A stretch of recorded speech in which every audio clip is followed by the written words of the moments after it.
수요일 저녁 예배 하나님 앞에 드리겠습니다.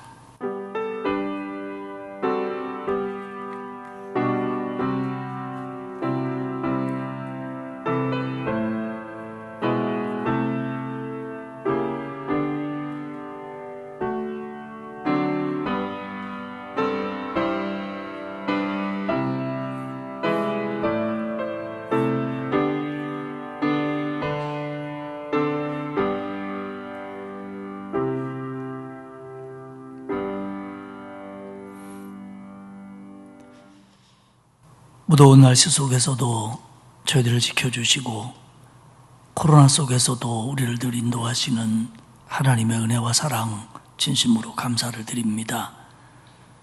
또 이 밤 하루 일과를 마무리하며 하나님 앞에 예배합니다. 그저 우리가 날짜가 되어 드리는 예배가 되지 않게 하시고 정말 하나님을 높여드리며 하나님이 주시는 은혜, 그 위로, 그 격려, 그 힘 경험하는 복된 예배가 되게 하시옵소서. 일과 중에 있는 성도들을 붙들어 주시어서 기쁨 가운데 하루를 마무리할 수 있도록 은총을 베풀어 주옵소서. 감사드리며 예수님의 이름으로 기도하옵나이다. 아멘. 320장 찬송하겠습니다. 이 찬송 부르고 임명자 권사님 기도하시겠습니다.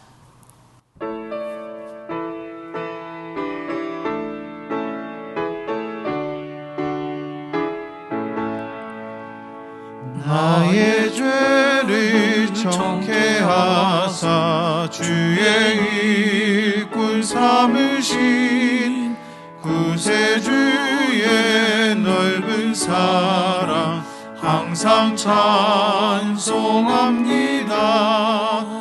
나를 일꾼 삼으신 주 크신 능력 주시고 언제든지 주 뜻대로 사용하여 주소서.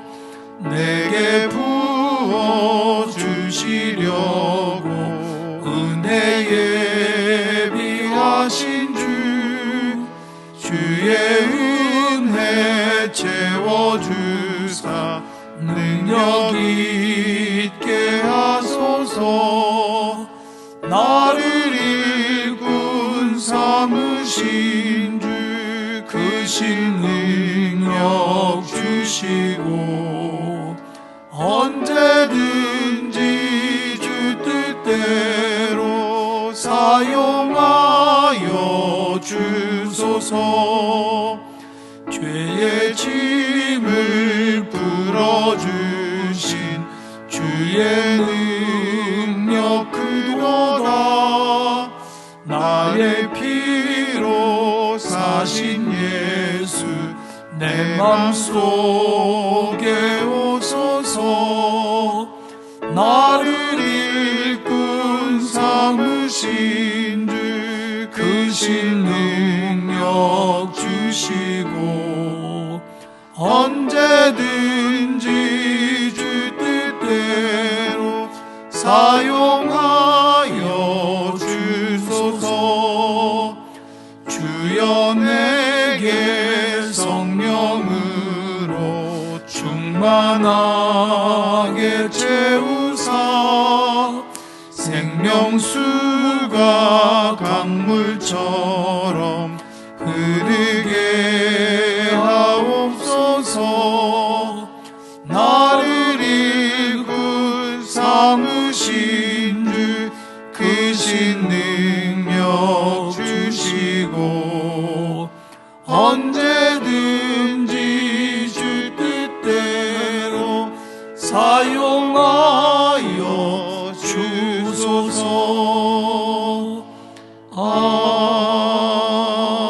아멘.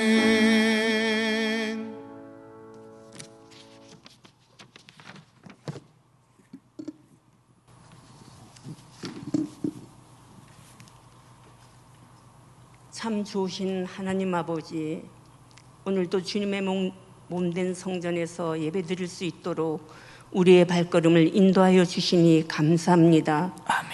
죄로 죽을 수밖에 없는 우리를 하나님의 자녀로 인쳐주시고 예수님의 보혈로 구원하여 주시니 진심으로 감사드립니다.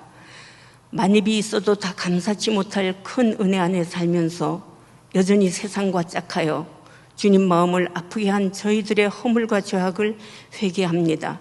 용서하여 주시옵소서. 아멘. 당연하게 여겼던 지난날의 일상들이 하나님께서 주신 복이었음을 깨닫습니다. 우리 모두 철저히 회개하고 주께로 돌아오는 회복의 시간이 되게 하여 주옵소서. 아멘. 아버지 하나님, 6월은 호국 보훈의 달입니다. 다시는 이 땅에 6.25와 같은 전쟁이 없도록 지켜주시옵소서. 아멘. 사랑의 하나님 아버지, 이 나라 자유 대한민국을 지켜주시옵소서. 그리하여 땅끝까지 주의 복음을 전파하는 제사장의 나라로 계속 사용하여 주시기를 원합니다. 아멘. 다시는 교회의 문이 폐쇄되어 성전 예배가 중단되는 일이 없도록 이 땅의 교회를 지켜 보호하여 주시옵소서. 아멘. 주님, 코로나 사태로 인하여 다음 세대가 무너지고 있습니다. 우리의 자녀들이 믿음에서 멀어지지 않도록 붙들어 주옵소서. 아멘. 특별히 하나님을 대적하는, 하나님의 창조 질서를 파괴하는 동성애법과 같은 악법들이 절대로 세워지지 못하도록 막아주시고 이 나라가 하나님의 말씀 위에 바로 세워지도록 도와주시옵소서. 아멘. 이 시간 목사님을 통하여 선포되는 말씀에 기름 부어주셔서 성령 충만, 은혜 충만한 시간이 되게 하시옵소서. 아멘. 존귀하신 예수 그리스도 이름으로 간절히 기도드립니다. 아멘.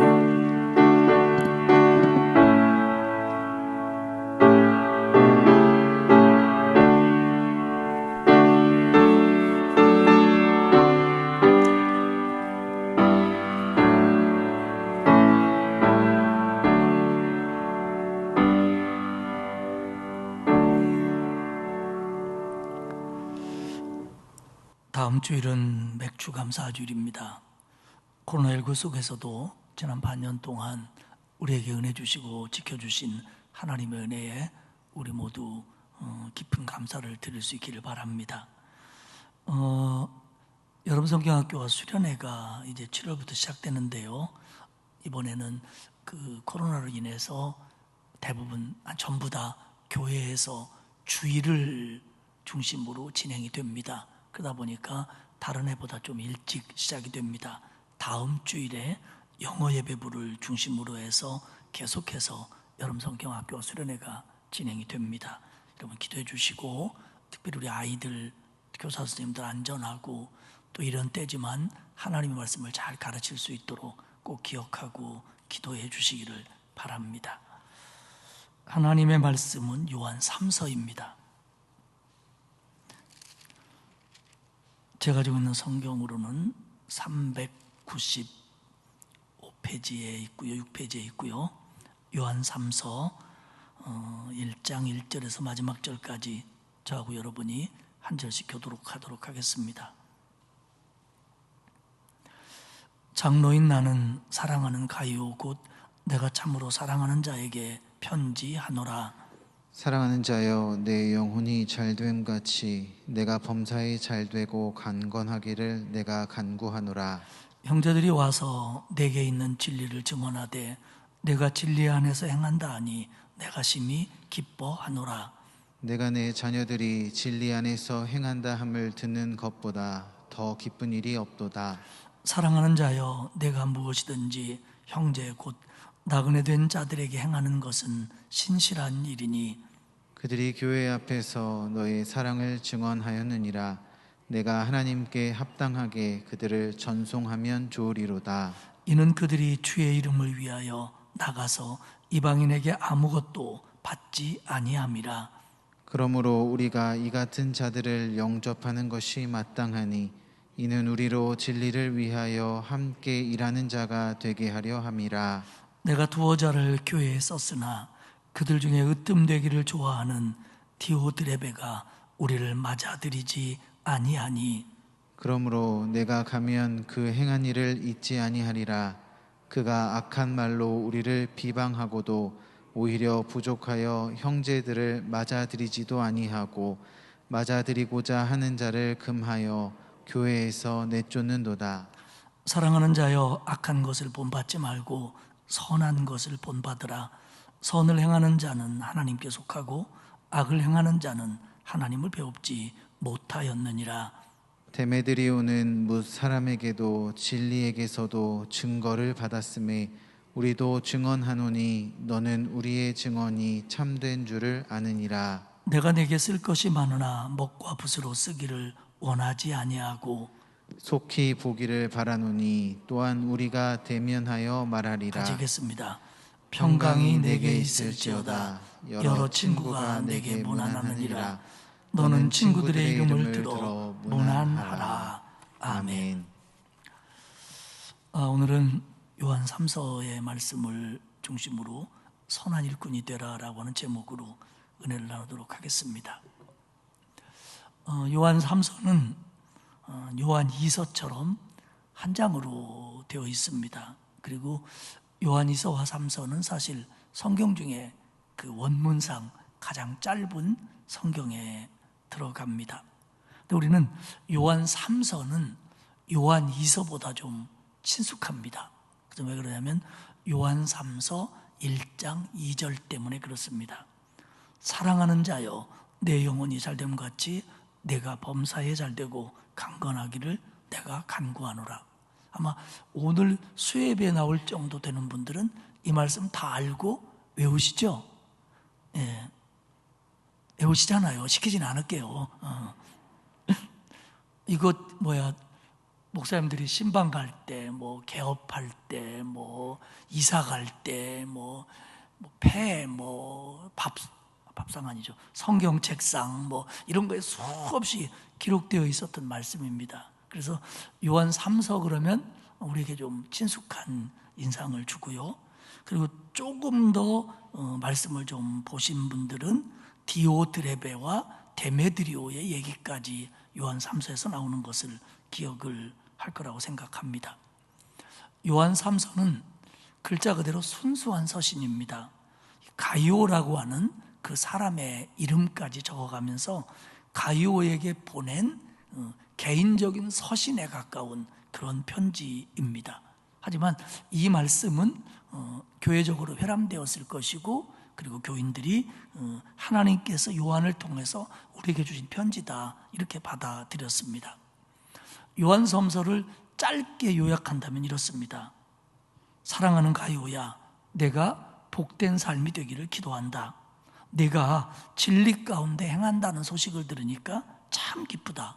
내가 순회 전도자들을 대접한 것은 참 잘한 일이다. 형제 환영하기를 거부하는 디오드레베를 나는 기뻐하지 않는다. 반면 데메드리오는 선한 일꾼이다. 나는 속히 너를 보기를 원한다. 끝. 이겁니다. 이게 이제 요한 3서의 내용이에요. 굉장히 서신이 따뜻합니다. 그리고 보면은 사랑하는 가이오, 내가 참으로 사랑하는 자, 사랑하는 자여, 사랑하는 자여, 사랑하는 자여가 5번 이상 본문에 반복이 됩니다. 그만큼 따뜻한 편지입니다. 요한은 요한 2서와 마찬가지로 자기를 장로라고 밝힙니다. 1절에 보면 장로인 나는 사랑하는 가이오, 곧 내가 참으로 사랑하는 자에게 편지하노라. 다시 한번 설명하면 여기서 장로는 오늘 우리의 직분의 장로가 아니라 당시 초대교회 지도자를 가리킵니다. 그때만 하더라도 교회 직분이 정확하게 규정되어 있지 않을 때입니다. 아마도 한 교회를 담임하는 목회자 정도가 아니라, 왜냐하면 그때 한 교회라는 건 가정교회 정도 됐으니까요. 그 지역교회를 이끌어가는, 오늘로 말하면 뭐라 그럴까요? 감독이라고 그럴까요? 이런 역할을 하는, 그런 역할을 하는 위치에 있는 사람이 목회자가 장로였을 걸로 봅니다. 1절에서 4절까지는 인사인데, 요한은 여기서 가이오라고 하는 인물에 대해서 인사를 나누고 그리고 칭찬을 합니다. 요한은 칭찬과 책망이 분명했던 사람입니다. 칭찬해야 될 사람에게는 아낌없이 칭찬하며 격려했고, 책망할 사람에게는 또 날카롭게 책망을 했습니다. 사실 그래야 되는데 요즘에는 목회자도, 학교 선생님도, 부모님도 이걸 잘 못해요. 칭찬하고 격려하는 일은 그런 대로 하는데, 아니 어떤 데는 오바해서 하는데 책망은 잘 못할 때가 많습니다. 저부터도. 제가 책망을 못하는 이유는 두 가지입니다. 하나는 제 마음이 워낙 순해서고요. 좀 안 믿는 분이 계셔요. 제 마음이 워낙 순해서고요. 둘째는 책망 받는 분이 상처받을까 봐. 사실 책망 받으면 조금 상처받지요, 누구라도. 그래도 상처를 조금 받더라도 고치게 해주는 게 맞는데, 저부터도 좀 비겁해서 그런지 책망할 때 책망하지 못하고 하나님께서 알아서 해주시겠지 이렇게 생각할 때가 많아요. 근데 사실 이건 옳은 건 아닙니다. 그리고 책망할 수 있는 분위기가 돼야 되는데 이게 잘 안 될 때가 많아요. 가정에서도 그래요. 가정에서도 자식들한테 따끔하게 얘기해야 되고 분명하게 얘기해야 되는데 이게 아버지로서 어머니로서 그렇게 못할 때가 많습니다. 선생님들도 뭐 아이들한테 조금만 심하게 얘기하거나 뭐 체벌은 생각도 못 하고요. 하면 또 막 학부형들이 난리치고 그러니까, 그리고 이게 참 이 사회가 가정도 그렇고 사회도 그렇고 학교도 그렇고 심지어는 교회도 사실은 격려할 사람을 격려하고 책망할 자를 책망할 수 있는 사회가, 단체가 건강한 단체인데 그렇게 못합니다. 우리 집에 이제 손주가 와 있으면요, 아주 저하고 우리 집 사람을 밥으로 알아요. 그래서 뭐 다 요구합니다. 뭐 별건 아니지만 우리는 들어줘야죠. 그러면 애 엄마가 오면 막 뭐라 그래요. 아빠 그런 거 들어주지 말라고. 뭐 내가 무슨 힘 있나. 꼬맹이한테도 지는데 들어줘야지요. 근데 분명한 건 우리가 특별히 영적인 부분은 우리 자녀들이나 손주들에게도 영적인 부분만큼은 잘하는 건 잘하는 거고 잘못하는 건 잘못한다고 말해줘야 되는데, 우리가 그렇게 잘 못하고 있다면 하나님 앞에 그렇게 할 수 있는 지혜를 좀 달라고 기도하는 게 옳을 것 같습니다. 가이오라고 하는 이름은 사실상 성경에 자주 나오는 이름입니다. 사도행전 19장에 보면 마게도니아의 가이오라는 사람이 나오고요, 사도행전 20장에 보면 더벳 사람 가이오가 나옵니다.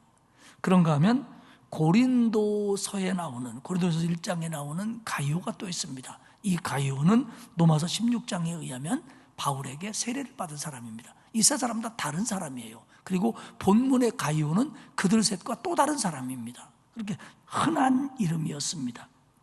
가이오가 어떤 사람이었겠느냐에 대해서는 정확하게는 알 수 없지만 아마도 지금 편지를 받고 있는 공동체의 지도자급인 그런 사람이었을 걸로 봅니다. 목회자라고 볼 수도 있고요, 또 그냥 평신도 지도자라고도 볼 수 있는데 정확하지는 않습니다. 그러나 분명 교회를 이끌어가는 사람이었을 걸로 봅니다. 1절에 보면 사랑하는 가이오 곧 내가 참으로 사랑하는 자에게 편지하노라. 이 짧은 1절에 사랑한다는 말을 2번이나 씁니다. 그리고 그 뒤에도 사랑한다는 말이 많이 나와요. 여러분, 사랑은 하나님이 우리에게 선물해 준 사람 간의 접착제입니다. 그러니까 사람이 다른 사람과 하나가 될 수 있고 좋아할 수 있고 뜻을 모을 수 있고 아낄 수 있는 감정 그리고 마음, 이런 것들이 바로 사랑입니다. 그렇기 때문에 사랑은 하나님이 우리에게 준 선물이에요. 누군가와 함께 있고 싶고 대화하고 싶고 같이 일하고 싶고 같이 신앙생활하고 싶고 뭐 젊은 사람들 같으면 같이 살고 싶고, 이게 다 뭐냐면 하나님이 우리에게 준 접착제예요. 나이가 들면 이제 부부간에 이제 모든 접착제라는 게 오래 지나면 잘 안 붙어요. 그래서 이제 나이가 들면 조금 이제 그렇긴 한데 겉으로는 안 붙어도 좀 말도 그렇게 툭툭하고 그러는 것 같아도 사실은 살아가면서 쌓이는 정은 훨씬 더 끈끈합니다. 젊은 사람들보다도. 그러니까 지금 물론 남자끼리입니다, 여기는. 그리고 무슨 뭐 이성 간의 사랑도 아니고요. 하지만 이 사도 요한은 가이오를 사랑 안에서 굉장히 사랑합니다. 그리고 그 사실은 원문에는 3절에 형제들이 와서 내게 진리를 증언하니 내가 진리 안에 행한다니까 내가 심히 기뻐하노라. 3절 그리고 2절 1절 거기에 그 진리 안에서라는 말이 들어 있습니다. 다시 말하면 내가 신앙 안에서 너를 사랑한다 이렇게 말하고 있는데 우리 원문에서는 이 부분이 생략이 되어 있습니다. 우리 해석 번역문에서는. 어쨌든 그 가이오를 사랑하는 사람이라고 칭하는데 왜 그러냐면 3절에 보면 형제들이 와서 하는 말이 너에 대해서 알고 있는 사람이 너를 만난 사람이 또 너와 교제한 사람들이 나한테 와서 하는 말이 내가 진리 안에서 행한다 하니 내가 심히 기뻐한다. 사도 요한은 가이오를 알고 있었습니다. 그런데 그 애정이 더 깊어지는 이유는 다른 사람들이 너에 대해서 말하는데 네가 진리 안에서 잘 행하고 있다. 그런 말을 내가 들으니까 나는 심히 기뻐하노라. 그래서 심히 기뻐한다 이 말은 나한테 이것처럼 기쁜 일은 없다 이런 말입니다. 우리가 이제 전에 신방을 한다든지 신자들에게 소식을 듣는다든지 그럴 때 목사님 우리 아들이 우리 딸이 며느리가 손주애가 이렇게 신앙생활을 잘하고요 어디 교회 다니고 있는데요 거기서 이렇게 봉사를 하고요 이럴 때 목사로서 그 집에 대해서 그것처럼 기쁜 일이 없어요. 물론 애가 공부 잘해서 어디 대학을 갔어요 어디에 취직했어요 결혼했는데 막 남편이 이런 사람이에요 아내가 이래요 뭐 이런 얘기 다 좋지요. 우리 성도들 자녀들이나 가족들이 잘 되는 거 사실 교역자들만큼 기뻐하는 사람이 어디 있습니까? 굉장히 기쁘죠. 그런데 더 기쁜 일은 뭐냐면 그들이 신앙생활 잘한다는 거. 우리 남편이요 요즘은요 그전에는 교회에서 졸기만 하더니요 요새는 교회 갔다 오면요 물어보기도 하고요 은혜 받았다고. 이것처럼 기쁜 일이 어디 있어요? 정말입니다. 이것처럼 기쁜 일이 어디 있겠어요? 지금 사도 요한의 말이 그런 거예요. 지금 이단이 요한 3서가 쓰여질 때가 1서 2서 쓰여질 때가 비슷하게 보고 있거든요. 그럼 막 이단이 나오고 막 영지주의자들이 판치고 이러는데 가이오 너는 교회의 지도자로서 진리 안에서 행하고 너희 교회를 신앙으로 이끌어가려고 애를 쓰고 있다니까 내가 그거보다 더 기쁜 일이 없다. 지금 사도 요한은 그렇게 얘기를 합니다. 개인적으로도 친분이 있었겠지만 가이오가 신앙적으로 바르게 서 있다는 거, 신앙적으로 제대로 걷고 있다는 거, 이것처럼 기쁜 일이 없다라는 겁니다. 그러면서 그런 기 때문에도 더욱 2절에 그를 축복하며 기도하는 겁니다. 사랑하는 자여 내 영혼이 잘됨 같이 내가 범사에 잘되고 강건하기를 내가 간구하노라. 내 영혼이 잘됨 같이. 여기서 영혼이 잘 된다고 하는 것은 신앙 상태가 신실하고 건전하고 건강한 신앙 상태를 얘기합니다. 그러니까 신앙이 바로 서 있고 신앙 상태가 신실함 같이 내가 범사에 잘 되고, 여기서 범사는 손대어하는 일입니다. 손대어하는 일, 모든 일, 잘 되다는 성공하다, 번성하다입니다. 그러니까 내가 영적으로 바로 쓰고 신앙이 건실한 것처럼 너의 모든 손대어하는 일이 번성하고 성공하기를, 그리고 강건하기를. 육신의 건강입니다. 육신의 건강도 강건하기를 내가 간구하노라. 결국 요 얘기는 뭐냐면, 가요야 너의 영적인 부분과 육적인 부분이 조화되어서 하나님의 축복 가운데 거하기를 내가 축복한다는 겁니다. 이게 바랜스가 맞아야 되거든. 신앙인들은요,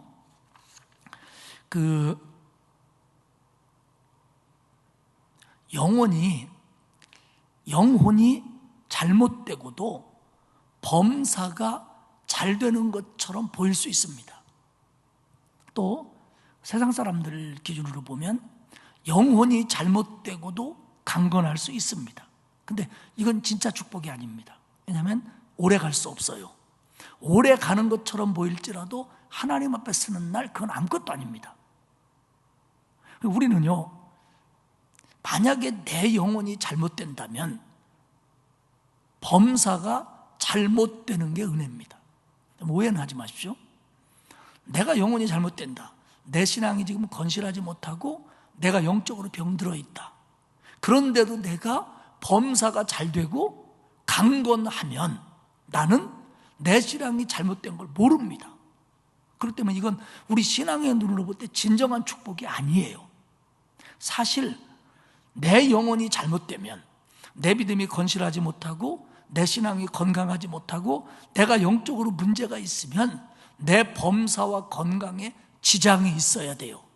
그래야 깨달을 수 있고, 그래야 돌이킬 수 있고, 그래야 회개할 수 있는 거예요. 우리 시편에서 보고 있듯이 시편에서의 고난은 힘들지만 무조건 피하려고만 하는 대상은 아닙니다. 고난을 통해서 영적으로 성숙하고, 고난을 통해서 바로 쓰고, 고난을 통해서 더 큰 축복으로 나아가는 기회들이 얼마든지 있습니다. 물론 범사가 잘 되고 강건하면서도 내가 잘못된 걸 깨달을 수 있고 고칠 수 있다면 그것처럼 좋은 은혜는 없죠.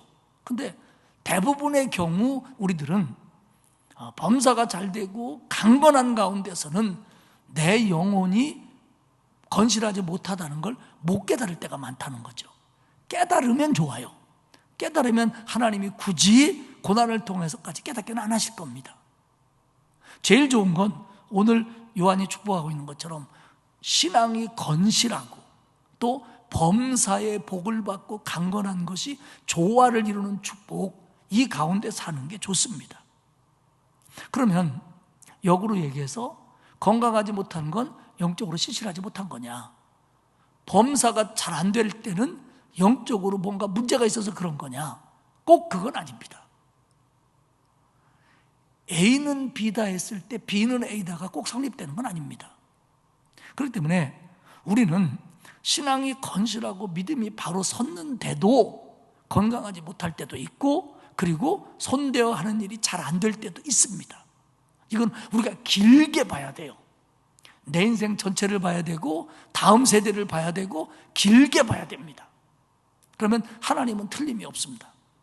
그리고 남들이 보기에는 내 믿음이 건실해요. 맞아요. 하나님도 그렇게 인정하고 다른 사람도 인정하고 건실한 게 맞아요. 그런데 내가 늘 병치레를 하고 또 내가 손대하는 일이 많은 어려움이 있다고 할지라도 하나님은 우리가 모르는 또 다른 은혜를 그분에게 주셔요. 그렇기 때문에 단순히 우리가 저분은 아픈 거 보니까 믿음이 잘못된 거야, 저분은 뭐 자식이 이러는 거 보니까, 혹은 뭐 손대하는 일이 잘 요즘 꼬이는 거 보니까 저 기도 생활 안 해서 그래, 이렇게 판단하면 안 돼요. 판단하면 안 돼요. 그러나 가장 좋은 원칙은 뭐냐, 우리 믿음이 바로 서고 그에 따라 삶도 균형을 맞춰 축복을 누리는 거, 이게 가장 좋은 거예요.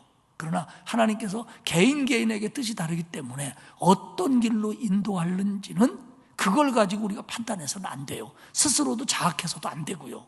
그러니까 이런 것들을 말씀을 드리면서 잘 정리를 해야 됩니다. 그러나 요한이 바라는 것은 가이오에게 네 믿음이 건실한 것처럼 너의 삶도 범사가 잘 되고 강건했으면 참 좋겠다, 그렇게 되기를 나는 축복한다, 기도한다, 이렇게 인사를 하며 축복을 합니다. 사도 요한이 가이오를 이렇게 좋아하고 높이 평가하는 데는 중요한 것 중에 하나가 5절 이하에 나오는 순회 전도자들을 영접한 것 때문입니다.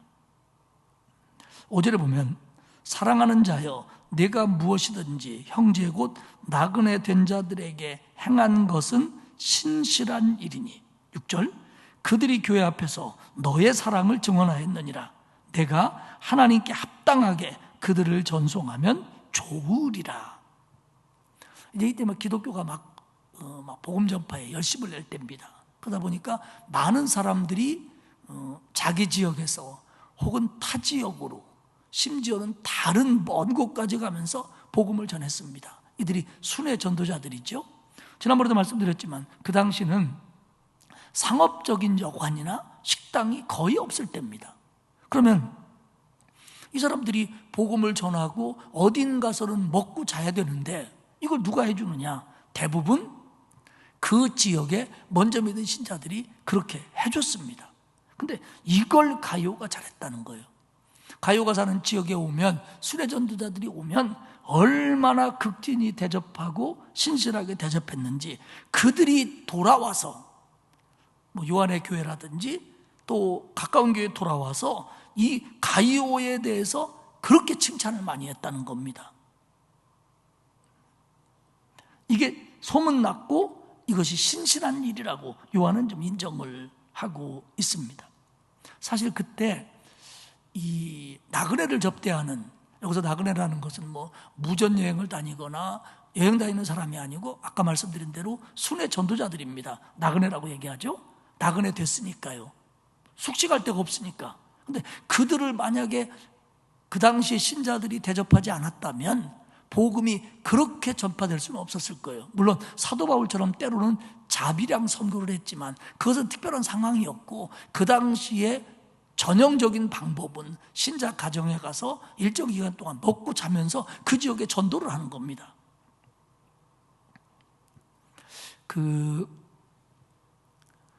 여러분들 뭐 제 나이 또래나 저보다 더 나이 드신 분들 혹은 저보다 조금 어린 분들이라도 시골에서, 서울도 마찬가지였겠죠.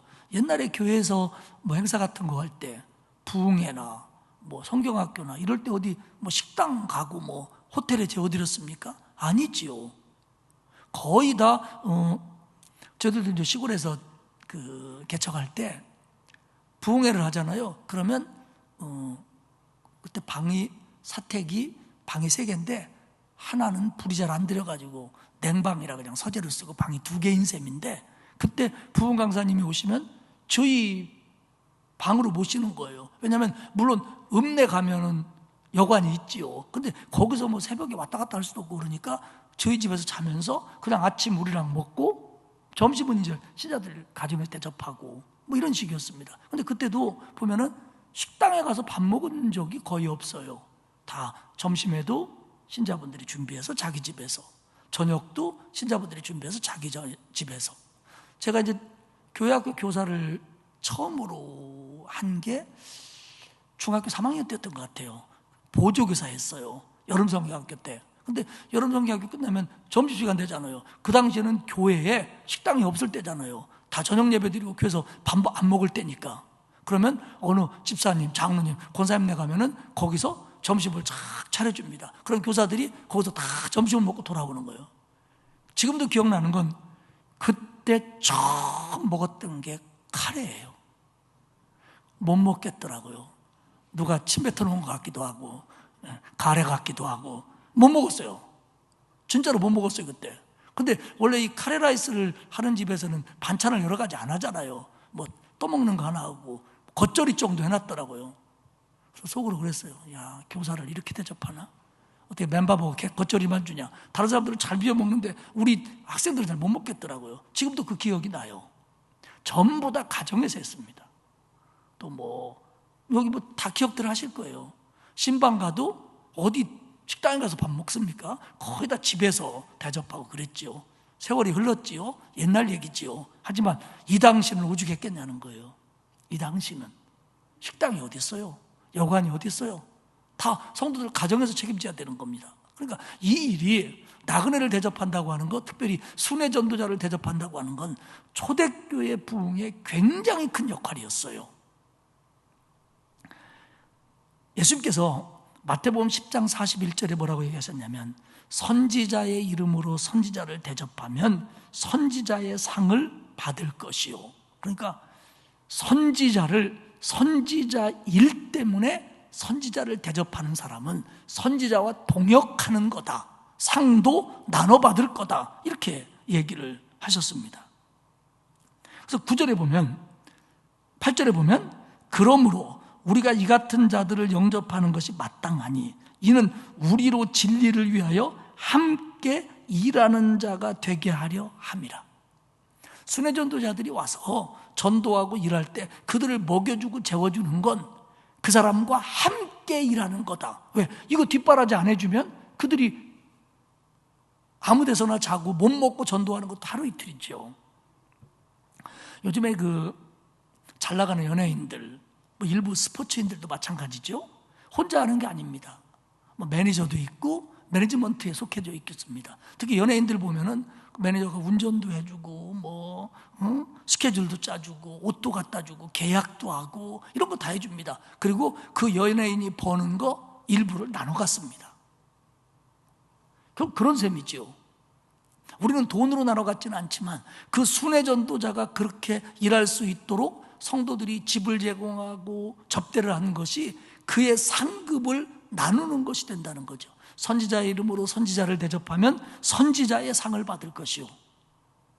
그러니까 우리가 꼭 목회자에게만 해당되는 건 아닙니다. 구역장이든 여전대 회장이든 교사든 간에 그들을 격려하고 그들이 일을 잘할 수 있도록 기도해주고 그리고 독려하는 것은 나중에 상을 나눠 먹자는 게 아니라 그만큼 함께 일하는 거라는 거죠. 함께 일하는 거. 내가 교회학교 교사는 아니지만 여름 성경학교를 한다, 수련회를 한다, 정말 관심을 가지고 기도하고 또 지금 상황에서는 안 되지만 코로나가 끝났을 때 그들을 식사로 대접한다든지 이런 것들은 그 일을 함께 하는 거라는 거죠.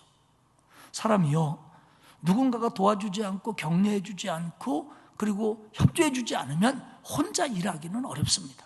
목회자도 마찬가지고 여러분 여전도 회장도 마찬가지고 다 똑같습니다. 그러니까 누군가가 도와주고 격려해 줘야 되고 때로는 눈깔사탕도 좀 사줘야 되고 그런 거예요. 그래서 함께 일하게 될 때 그게 나는 그 일을 안 하지만 그 일을 나눠 하는 사람이 된다는 겁니다. 함께 일하는 자가 되게 하려 함이라. 6절에 보면요, 아주 구체적으로 얘기해요. 그들이 교회 앞에서 너의 사랑을 증언하였느니라. 그 다음 보세요. 내가 하나님께 합당하게 그들을 전송하면 좋으리로다. 하나님의 뜻에 합당하게 그들을 보낼 때 전송해라. 그러면 하나님의 뜻에 합당하게 보낸다는 게 뭡니까? 배꼽 인사하고 보내는 겁니까? 안녕 이겁니까? 아니에요. 이 말의 원뜻은 뭐 좀 주어서 보내라 그런 뜻이에요. 왜냐하면 7절 이는 그들이 주의 이름을 위하여 나가서 이방인에게 아무것도 받지 아니함이라. 지금 너희 집서 나가면 다음 기회에 어느 교인이 그 사람을 맞아서 밥을 먹여준다는 보장이 없다. 그러나 그는 이방인에게는 손을 내밀지 않을 거다. 그러니 네가 그런 거 생각해서 조금 뭐 좀 주어서 보내라. 그게 하나님 뜻에 맞는 거다. 이렇게까지 요한이 얘기를 해요. 그만큼 복음 전하는 그 일에 함께 하자는 거죠. 우리가 선교사님들을 파송하고 그들에게 선교비를 후원하고 그리고 기도를 합니다. 왜? 우리 못 가잖아요. 못 가면 보내라는 거잖아요. 그러니까 그분이 헌신해서 가니까 우리가 선교원금을 해서 보내고 기도를 실어 보내면 우리가 그 일에 동참하는 거예요. 어쩌면 우리가 하나님 나라 가면요, 하나님이 그러실 거예요. 너 선교도 참 잘했다. 아우, 나 선교 여행도 한 번도 안 갔는데요. 그게 아니라 네가 기도한 아무개 선교사, 네가 선교한 아무개 선교사가 이런 일을 할 수 있도록 네가 오늘 성경 그대로요, 함께 일하는 자가 됐다. 우리 국내 선교원도 보냅니다. 그러면 농어촌 미자립교회, 도시개척교회 그런 분들한테 우리 교회가 이거 잘하고 있는 교회 중에 하나예요. 그래서 총회 때마다 해외 선교 열심히 한다, 외국에 교회 줬다, 도와줬다, 국내 선교 많이 한다, 해마다 상을 받습니다. 제가 대표로 나가서 많이 받았는데 요즘 이제 하도 받다 보니까 대표로는 잘 안 시키고 또 막 시작하는 교회들 시키고 우리는 해마다 제 방에 그 폐 처치고 왜 패를 주나 모르겠어요. 현금으로 주면 좋을 텐데. 그래서 얼마나 자랑스러운지 몰라요. 우리 교회가 계속 해왔어요. 그렇게 우리가 하나님 앞에 서는 날, 너 어려운 교회 개척해서 잘했다, 너 시골에 가서 교회 전도해서 잘했다. 제가 언제 시골에 가 전도했죠? 아니, 네가 기도하고 후원해서 어떤 교역자가 시골에서 전도했다면 그거 네가 한 것도 들어있다. 하나님이 이렇게 말씀하신다는 얘기입니다. 선지자의 이름으로 선지자를 대접하면 선지자의 상을 받을 것이요, 오늘 네가 그렇게 하는 것은 우리로 진리를 위하여 함께 일하는 자가 되게 하려 합니다. 여러분들이요, 오늘 신앙생활 하면서 담임 목사를 위해서 기도해주고 목회자들을 위해서 기도해주면 그것은 목회자들과 함께 일하는 거예요. 주일학교 교사들이나 또 교회 일꾼들, 장로님이 됐든 남녀전도 회장이 됐든 누구든 다 맡은 바 역할이 있잖아요. 우리 서로 다 역할이 있잖아요. 그들을 위해서 기도해주면 함께 그 일을 하는 거예요. 그러니까 나는 구역장 한번 하고 싶은데 강석교에서 죽어도 구역장 한번 안 시킨다. 그러면요, 구역장을 위해서 기도하세요. 그러면 구역장 하는 거랑 비슷하다? 그리고 꼭 하고 싶으면 얘기하세요. 이 얘기예요, 지금. 이걸 가요, 내가 너무 이런 일을 잘하고, 아마 좀 재력도 있었던 것 같아요. 너무 이런 일을 잘하고 있기 때문에 너를 통해서 접대받은 사람들이, 너 기도로 후원받은 사람들이 돌아와서 그 일을 간증한다. 그러니 내가 이 얘기를 듣는 것보다 더 기쁜 일이 어디 있겠냐. 이게 오늘 요한의 고백입니다. 그러면서 이제 그 디오드레베 얘기와 데메드리오 얘기를 시작합니다. 9절에 보면 내가 두어 자를 교회에 썼으니 그들 중에 으뜸되기를 좋아하는 디오드레베가 우리를 맞아들이지 아니하니. 디오드레베가 있었습니다. 아마 가이오와 같은 교회 사람이었고 그도 교회의 지도자급이었던 것 같아요. 근데 요 디오드레베라는 이름이요, 으뜸이 되기를 좋아하는 혹은 첫째를 사랑하는 이런 뜻입니다. 그럼 원래 그랬다는 거예요. 그래가지고 우리를 맞아들이지 않았다는 거예요. 요한뿐만 아니라 순회 전도자들을 맞아들이지 않았다는 거예요. 왜? 여기에 대해서 이제 그 뒤에 보면 이제 10절에 보면 그러므로 내가 가면 그 행한 일을 잊지 아니하리라. 그가 악한 말로 우리를 비방하고도 오히려 부족하여 형제들을 맞아들이지 아니하고 맞아들이고자 하는 자들도 금하여 교회에서 내쫓는도다. 그러니까 이 디오드레베가 순회 전도자들을 맞아들이지 않고 비방, 악한 말로 비방했다. 그들 다 엉터리다, 잘못된 사람들이다, 우리가 그들을 대접할 필요가 없다, 그렇게 말했고, 그래도 그게 아니잖아요. 그러면서 그들을 대접하려고 하는 사람들까지 교회에서 쫓아냈다는 거예요. 이 사람이 교회에서 어느 정도 힘이 있는 사람이죠. 이 디오드레베는 다른 지도자들의 권위를 인정하지 않는 거예요. 요한의 권위를 인정하지 않아요. 악한 말로 비방했어요. 그리고 다른 전도자들이 와서 일하는 거, 그 꼴도 못 봐요. 아니, 복음을 전하는 일이고 영혼을 구하는 일인데 설사 좀 안 맞는다고 할지라도 이게 하나님 보시기에 아름다운 일이라면 협조해야 되고 섬겨줘야 되는데, 안 하는 정도가 아니라 못 오게 했고, 못 오게 하는 정도가 아니라 그를 맞아준 사람들을 쫓아내는 일까지 했다는 거예요. 이건 엄청난 잘못이죠. 어떤 성서학자들은 아마도 디오드레베가 지금 그 에베소에서 불고 있는 영지주의자 같은 이단성이 있는 사람이었을 것이다, 이렇게 보는 성서학자도 있어요. 그런데 전통적인 해석은 그렇게까지 보지는 않습니다. 그렇게 보지는 않고 어떤 교회의 기득권이나 교만함과 권위주의에 의해서 다른 일꾼들의 꼴을 보지 못한 사람이었을 거다, 이렇게 해석하는 쪽이 더 많습니다. 교만했습니다. 으뜸이 되길 좋아했습니다. 다른 일꾼들을 인정하지 않는 겁니다. 사랑하는 여러분, 선한 일꾼은요, 다른 일꾼을 인정하는 거예요. 하나님에게는 일꾼이 많습니다. 그러니까 다른 일꾼을 인정해야 되고요, 나만 일 잘하는 게 아니라 그 일꾼도 잘할 수 있도록, 아까 말씀처럼 내가 할 수 있는 모든 걸 동원해서 다른 사람이 선한 일꾼 노릇을 할 수 있도록 도와주는 게 선한 일꾼입니다. 우리는 교회 생활이 경쟁 아니잖아요. 여기서 1등 가야 천국 가는 거 아니잖아요. 상위 20%는 천국 못 가게 하고 이런 거 아니잖아요. 상위 20%만 천국 가고 뭐 하위 80%는 천국 못 간다, 이런 거 아니잖아요. 교회는 우리는 모두 다 구원받고, 그리고 하나님 나라 상급이 제가 받으면 내가 못 받는 거예요? 내가 못 받으면 제가 안 받는 거예요? 그거 아니잖아요. 하나님 나라 상급은 우리 모두가 받아야 되잖아요. 그렇기 때문에 우리는 여기서 뭐 경쟁하고 뭐 누구를 뭐 험담하고 내가 그 위에 올라서고 뭐 내가 더 좋은 일꾼이고 이럴 이유가 없다는 거예요. 그런데 오늘 이 디오드레베는 그렇게 했다는 거예요. 그렇게 했다는 거예요. 그래서 요한은 그렇게 합니다. 이 디오드레베는 악한 자다. 그리고 뒤에 나오는 데메드리오는 선한 자다. 11절을 보십시오. 사랑하는 자여, 악한 것을 본받지 말고, 이게 디오드레베와 데메드리오 얘기 사이에 하는 얘기입니다. 악한 것 본받지 마라. 그리고 선한 것을 본받으라. 선을 행하는 자는 하나님께 속하고 악을 행하는 자는 하나님을 배웁지 못하였느니라. 여기서 요한이 디오드레베의 구원까지 의심하고 있다, 이렇게 볼 수는 없습니다. 하지만 악한 일꾼은, 선하지 못한 일꾼은 하나님 나라 상 받지 못한다. 그리고 선한 일꾼만이 하나님 앞에 상 받는다. 그러니 선한 것을 본받아라, 따라가라는 뜻입니다. 선한 일꾼을 따라가라. 선하게 신실하게 예수 믿고 선하게 헌신하는 일꾼을 배워라, 이런 뜻입니다. 데메드리오는 12절에 이렇게 얘기합니다. 뭇사람에게도 진리에게서도 증거를 받았음에 우리도 증언하노니 너는 우리의 증언이 참된 줄 아느니라.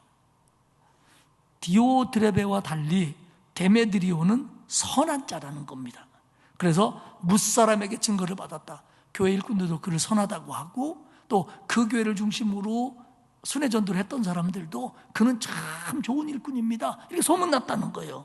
그리고 우리도, 멀리 있는 요한과 에베소 교인들도 우리도 그를 그렇게 인정한다. 심지어는 진리도 인정한다.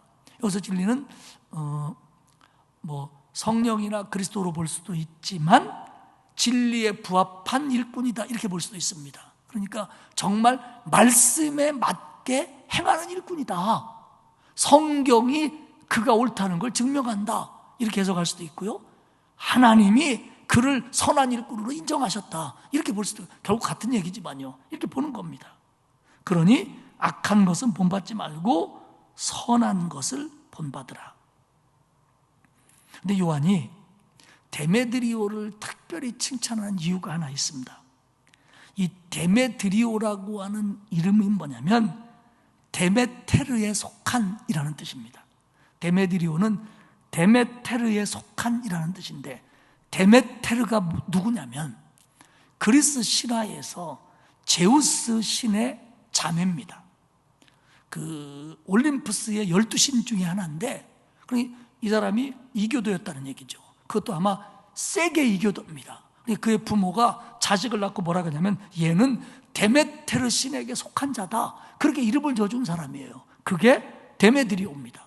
그런데 이런 이교도에서 자라난 사람이 예수 믿고 구원받아서 교회 속에서 이렇게 선한 일꾼이 된 것에 대해서 요한은 굉장히 기뻐하고 고무적으로 생각하는 거예요.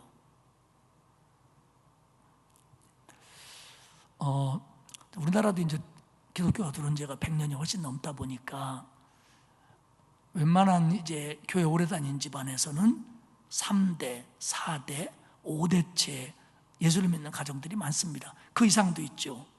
뭐 저희 집만 해도 예수를 일찍 믿은 건 아니지만 우리 손주들까지 가면 이제 5대째 되는 거잖아요. 저희 할머니 때부터 믿었으니까. 뭐 여러분들도 이제 여러분이만 믿어도 자식 오고 손주까지면 3대고, 여러분 부모님부터 시작했으면 4대고 그렇잖아요. 할머니, 할아버지 때문에 5대고, 이렇게 해서 오래 전통이 내려갑니다. 그러면 기독교 문화는, 기독교 역사는, 그리고 더더군다나 그 사회와 민족과 나라를 축복하는 하나님의 축복은 이 예수 믿는 대수가 길어가면 길어갈수록 늘어난다고 저는 확신합니다. 근데 제일 어려운 게 뭐냐면 자기 대에 예수 믿는 거예요. 자기 대에 예수 믿는 거. 부모님들 막 교회 안 다니셨고 뭐 절에도 다니고 뭐 이것저것 섬기고 그랬는데 내 대 와서 예수를 믿는 거.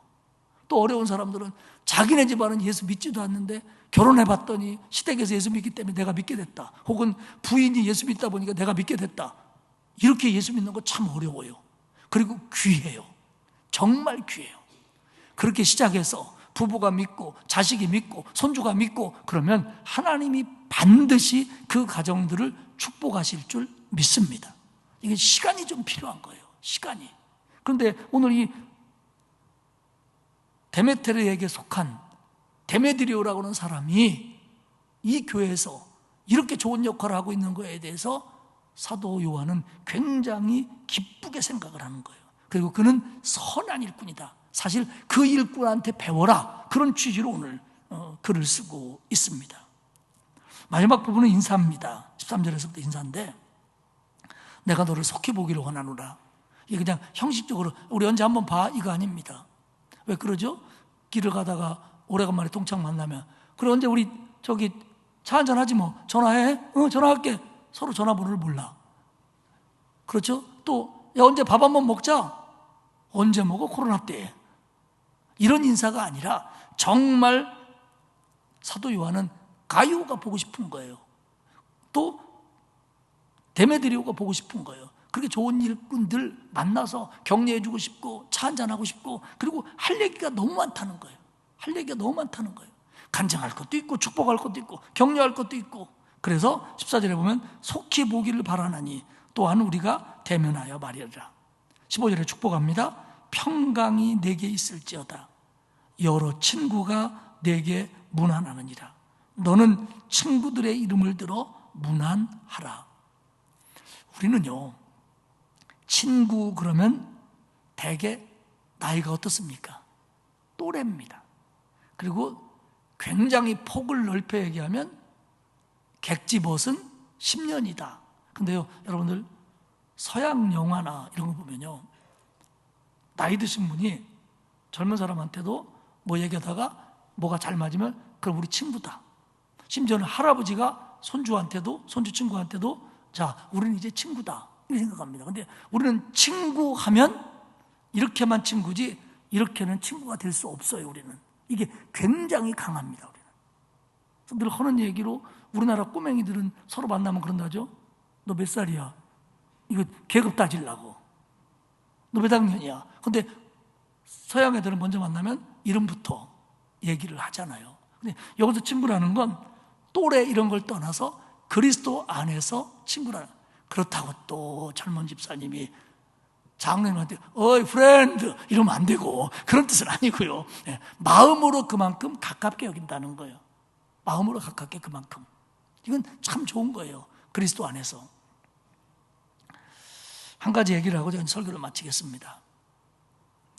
우리의 인생이, 신앙이 이 항해 코스를 정할 때 지금 디오드레베처럼 교만한 가운데 자기만 좋은 일꾼이라고 하는 이런 교만으로 인생의 항해를 정하면, 신앙의 항해의 길을 잡으면 잘못하면 파멸할 수 있습니다. 내 신앙이 깊다, 내 믿음이 맞다, 내 신앙이 옳다, 이것만 너무 매이다 보면 이게 사실은 영적 교만이거든요. 근데 성서학자들은 세상에 갖고 있는 교만 가운데 가장 나쁜 교만이 영적인 교만이라는 거예요. 반대적으로 얘기해서. 그만큼 우리는 영적으로 내 신앙에 부족이 많다, 다른 이들의 신앙도 옳다, 이렇게 생각을 해야 된다는 거예요. 그러면서 어떤 선장 얘기를 해요. 여러분들 들어봤을 수도 있어요. 한 선장이 항해라고 쭉 가는데 저쪽에 배가 안 되오는 거예요. 빛이 비치는데 잘못하면 부딪힐 것 같은 거예요. 그래서 자기 부하에게 얘기를 해서 빨리 저 배한테 무전을 쳐서 배를 남쪽으로 10도 방향을 바꾸라고 그래라. 그렇게 이제 타전을 했어요. 근데 저쪽에서 답이 온 거예요. 나한테 그러지 말고 당신 배가 북쪽으로 10도를 항로를 바꾸십시오. 그러니까 선장이 좀 화가 난 거예요. 그러면서 무슨 얘기냐? 내가 가는 길이 빤듯한데 니네 배를 남쪽으로 10도 빨리 바꿔라. 근데 거기서 또 무전이 온 거예요. 그럴 수 없다. 당신 배를 북쪽으로 10도 옮겨라. 선장이 화가 났어요. 아니 너 남쪽으로 10도 옮기라고 빨리 해라. 그리고 우리 배가 전투함이라는 걸 얘기하라. 근데 그쪽 답이 왔어요. 당신네 배가 북으로 10도 바꾸십시오. 나는 등대입니다. 등대에서 무전을 타시는 거예요. 이 사람은 그걸 배로 보고 자기 배가 가는 길이 빤듯한데 저놈의 배가 안 움직인, 만약에 끝까지 고집하고 갔더라면 전투함 아니라 어떤 거라도 부서졌을 것이고 자기와 많은 사람들이 손해를 봤을 것이고 등대까지 부서졌을 거라는 거예요. 물론 예화입니다. 이게 교만이 가지고 있는 맹점이에요. C.S. 루이스는 이런 얘기를 했습니다. 교만은 다른 모든 죄들이 그 품에서 부화되는 암탉이다, 이렇게 표현했습니다. 그러니까 내가 교만하면 모든 죄가 내 안에서 부화된다는 거예요. 모든 죄가 나올 수 있다는 거예요. 이게 교만이라는 겁니다. 지금 디오드레베는 그런 사람이었어요. 그러나 데메드리오는 비록 예수 믿은 지는 오래 안 된 집안이고 이교도 집안의 자식이었지만 정말 하나님이 기뻐하는 선한 일꾼이었다고 하는 겁니다. 사랑하는 여러분, 저도 그렇고 여러분도 그렇고 우리는 교만하기 쉽습니다. 그래서 늘 겸손하도록 기도해야 되고 내 신앙이 과연 하나님 말씀에 비추어서 맞는 건지 늘 물으면서 가야 돼요.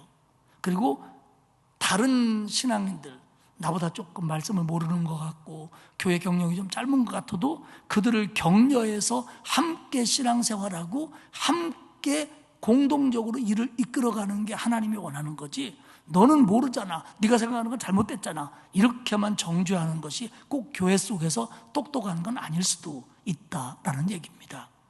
말씀을 맺겠습니다. 저도 그렇고 여러분도 그렇고 신앙생활을 하면서 교회에 대한 이해가 쌓이는 것이 우리를 겸손하게 만들어야지, 하나님 말씀을 알아가는 것이 우리를 겸손하게 만들어야지, 오히려 교회에 대해서 알고 말씀을 아는 것이 내게 요령을 주고 내게 교만을 주는 것이 돼서는 안 된다는 겁니다. 오히려 말씀을 알면 알수록 우리가 더 겸손해지고 교회 생활을 하면 할수록 다른 사람을 귀한 줄 아는 그런 신앙인이 될 때 그들이 선한 일꾼이라는 거예요. 지금 우리는 나그네를 대접하거나 순회 전도자를 영접해서 우리 집에 재울 이유는 없습니다. 그런 시대도 아니고요. 하지만 이 시대에 맞는 우리의 격려와 우리의 헌신과 우리의 섬김과 또 우리의 다른 이들을 북돋아줌이 또 이 시대에도 필요하다는 거죠. 그리고 그건 그와 함께 일하는 내 몫이 된다는 거죠. 그런 의미에서 우리가 겸손한 선한 일꾼, 다른 일꾼들을 돕는 일꾼, 이것이 하나님이 기뻐하시는 일꾼이고, 이런 일꾼들이 많아질 때 그 교회는 좋은 교회가 되고 하나님이 기뻐하시는 열매들을 맺는 교회가 될 줄로 믿습니다. 사실 우리 교회가 참 좋은 교회예요.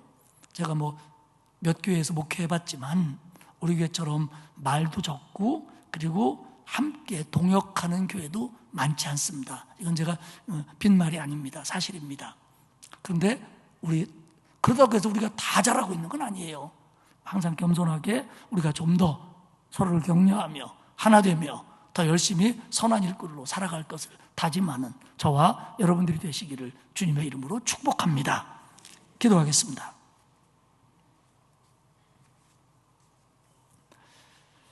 하나님 아버지, 고맙습니다.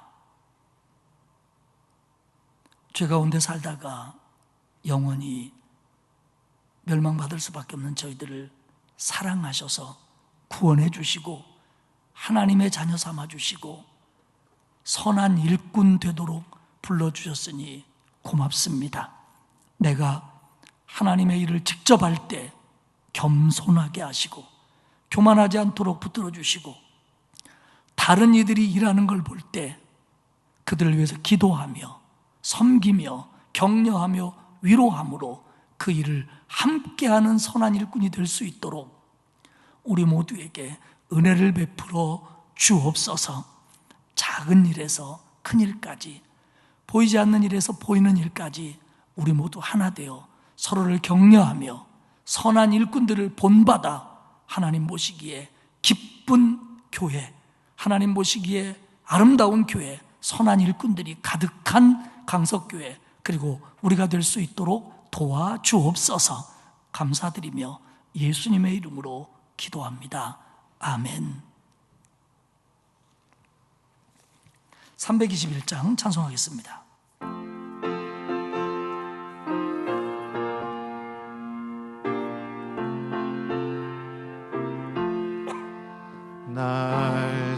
계속하신 예수께 내 생명 모두 드리니 늘 진실하게 하소서. 내 구주 예수여, 나 구주 위해 살리라. 내 기쁨 한량 없으리. 내 갈 길 인도하소서. 내 구주 예수여, 날 구원하신 예수를 일평생 의지하오니 날 영접하여 주소서. 내 구주 예수여, 나 구주 위해 살리라. 내 기쁨 한량 없으리. 내 갈 길 인도하소서. 내 구주 예수여, 주 십자가에 달리사 날 자유하게 했으니 내 몸과 마음을 주 위해 다쓰게 하소서. 나 구주 위해 살리라. 내 기쁨 한량 없으리. 내 갈 길 인도하소서. 내 구주 예수여.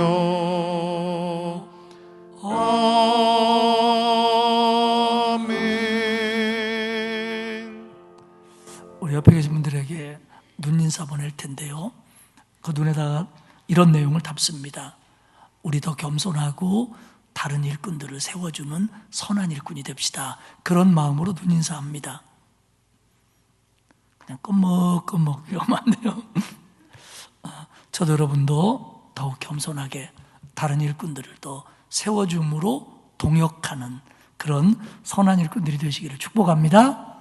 축복합니다. 기도하겠습니다. 하나님 고맙습니다. 오늘도 하루를 마무리하며 하나님의 전에 나와 그리고 가정에서 예배케 하시니 고맙습니다.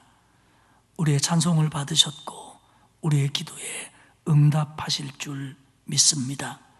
또한 우리에게 주신 말씀들을 마음에 새기며 우리 모두가 선한 일꾼으로 더욱 성장하게 하시옵소서. 또 내일부터 남아있는 한 주간 우리 모두를 지켜주셔서 코로나19로부터 하나님이 방패되어 주시고 보호막이 되어 주시고 가정에 평강 주시며 자녀들의 앞길을 여시고 손대어하는 일에 형통함을 주옵소서. 오늘 하나님께서 요한을 통해서 축복하시고 있는 것처럼 우리가 믿음이 건실하고 바로 서서 손대어하는 일이 형통하며 강건함을 누리는 영육 간의 조화를 누리는 복된 사람들 되도록 만들어 주옵소서. 돌아가는 발걸음도 하나님께서 지켜주실 줄 믿고 예수님 귀하신 이름으로 기도하옵나이다. 아멘. 하늘에 계신 우리 아버지, 아버지의 이름을 거룩하게 하시며 아버지의 나라가 오게 하시며 아버지의 뜻이 하늘에서와 같이 땅에서도 이루어지게 하소서. 오늘 우리에게 일용할 양식을 주시고 우리가 우리에게 잘못한 사람을 용서하여 준 것 같이 우리 죄를 용서하여 주시고 우리를 시험에 빠지지 않게 하시고 악에서 구하소서. 나라와 권능과 영광이 영원히 아버지의 것입니다. 아멘.